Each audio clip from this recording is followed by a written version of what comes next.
I'm Howie. This is Weekends in Rugby. I am going to share with you the 5 cookbooks that I absolutely cannot cook without. I have to have them all the time in order to be able to reference. I have tons of cookbooks. I've got so many, but there are 5 that I absolutely have to have, and so I'm going to share those with you today.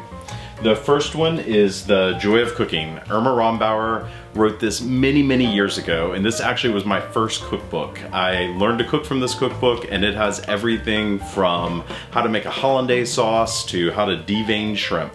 This is sort of like the encyclopedia of cooking, and so this is absolutely one that I have to have. The next one that I have to have is the Silver Palate cookbook. Now this was big in the early 80s. This is actually my grandmother's copy. After she died, I got it, and this was an absolute staple of dinner parties in the 80s, and it has so many great things for you to cook in it. So if you're putting together a dinner party, the Silver Palate is definitely one that I would take a look at. The next is Ina Garten's Cook Like a Pro. Now really any cookbook from Ina Garten is one that I have to have. I love when her cookbooks come out. There's so many of my friends that we all race to get it and start tearing through it and cooking and cooking and cooking. Her recipes are fantastic. They're very well tested, but Cook Like a Pro is really great. Check out the crispy mustard chicken with frise. It's fantastic.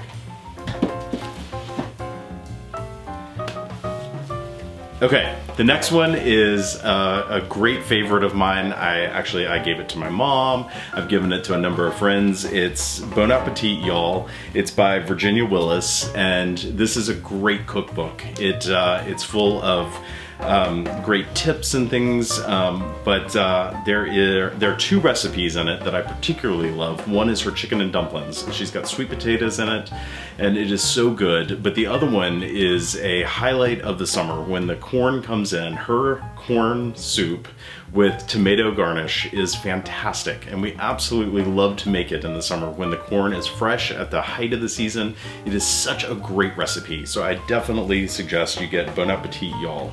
Virginia Willis. Now the next one is a hard to find cookbook, so I don't think that it's in print anymore, but you can still find it online. It's called Food to Die For, and this was actually a cookbook that came out of Lynchburg, Virginia. It was a fundraiser for the city cemetery there, and it is a really interesting cookbook. It has so many great recipes of funeral food, but it also has a lot of information about funeral customs, how to write a condolence note.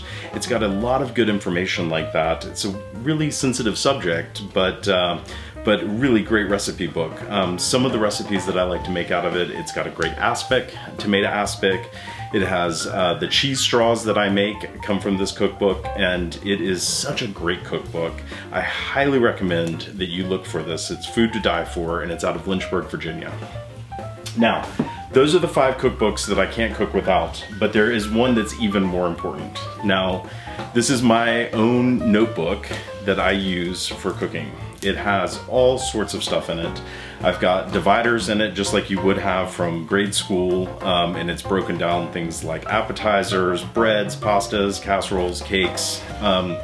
And it is my organization style, but it's got recipes that I've printed off. It's got notes that I've taken on recipes that I'm working on, that I'm writing. Right here, there is notes on beef pie, and so it's something that I'm thinking about and trying to put together. But anytime I have an idea about food, I write it down and it goes in the front of here.